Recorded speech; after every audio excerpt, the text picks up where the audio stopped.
Hi, welcome back to STR8CHEM. In this video, we're going to learn about calorimetry.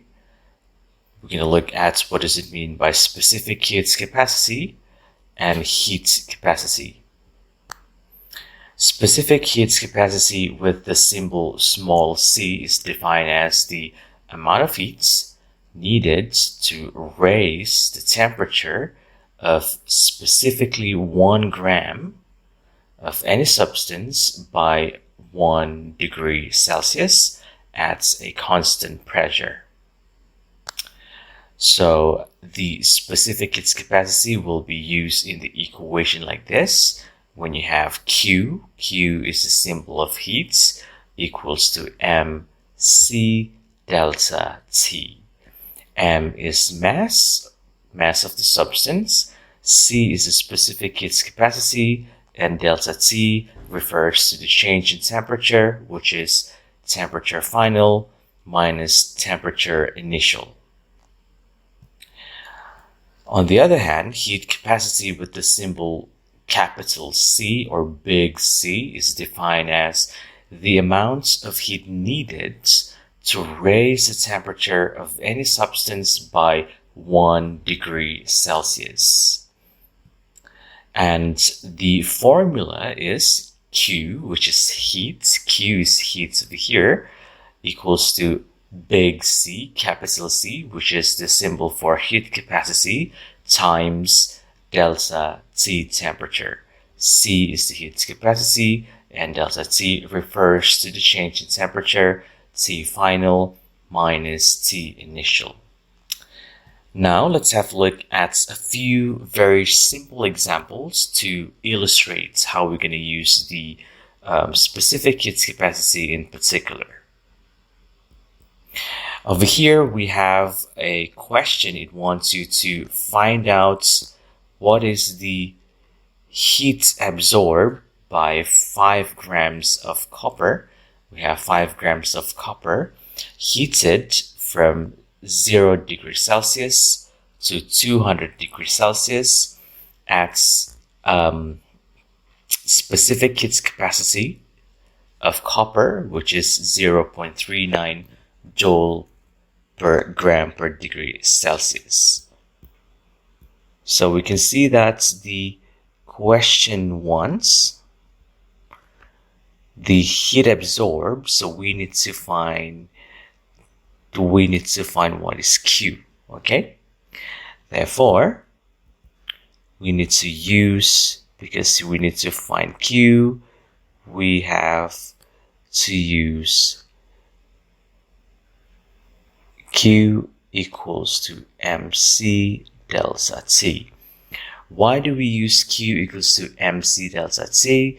Because the question gives you specific heat capacity, the small c right there. So we're going to use this formula over here instead. Mass is given, which is 5 grams, and then you have specific heat capacity, and you have delta T right there.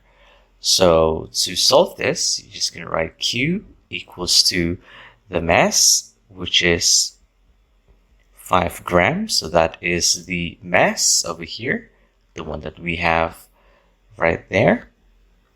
And then the specific heat capacity, 0.39. And the delta T is between that 2 temperature. So T final is 200 minus 0 degrees Celsius. And when you solve this, you should be able to get the value of 390 joule. Okay, so in terms of marking, you have 1 mark over here and 1 mark for using the correct equation or formula. Now let's try the second question. Right here, it wants you to find the temperature of the water after losing this amount of heat. So the water will lose this much of heat, and that is actually your this over here is actually your Q, okay? And you have more information given to you. You have the mass, you have the initial temperature before it loses off the heat, and we have specific heat capacity. So when you try to figure out what the question wants you to find T final. And note that this is about losing heat. So the heat will be reduced from 93.4 degrees Celsius. Since the question gives specific heat capacity, we're going to be using, to find this, we're going to be using the formula MC delta T. Okay, now the questions already give you the value of Q over here, so we can write that down. So we have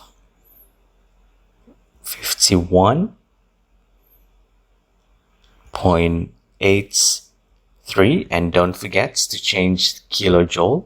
So to change that, you're just simply going to write times 10 to the power of 3. Okay, so that is here, kilo. So you have equals to the mass, which is 744.9, and the specific heat capacity 4.184.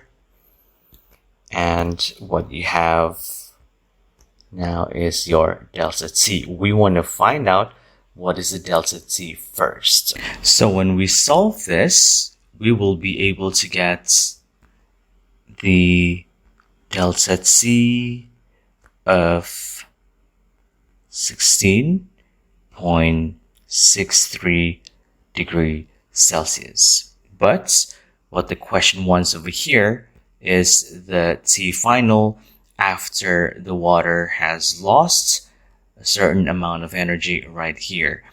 The temperature before the water loses energy is 93.4. So what we can do is we're going to take this.